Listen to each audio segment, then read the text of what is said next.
ते मरे ना नफा। गल हो रही कि अगर असी मसीह च सो जाएंगे वो नफा। बाइबल में कहते अगर आप जो ईमानदार अगर मसीह च सोएगा ना तो ਉਹਦੇ ਲਈ प्रॉफिट है, मतलब ਉਹਦੇ ਲਈ नफा है। अगर गुनाह च सो जाएंगे तो नुकसान है।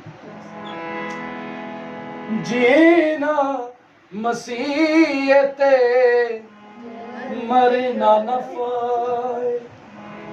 ਇਹਦੇ ਨਾਲੋਂ ਵਧੀ ਹੋਰ ਕੀ ਮੈਨੂੰ ਚਾਹੇ।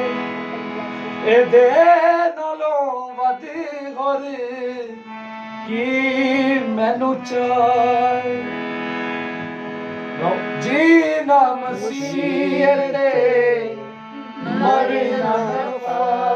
ਇਹਦੇ ਨਾਲੋਂ ਵੱਧ, ਇਹਦੇ ਨਾਲੋਂ ਵਧੀ ਹੋਰ ਮੈਨੂੰ ਚਾਹੇ। ਉਹਦੇ ਮੂੰਹ ਦੀ ਆਖੀ ਹਰ ਗੱਲ ਮੈਨੂੰ ਯਾਦ ਏ।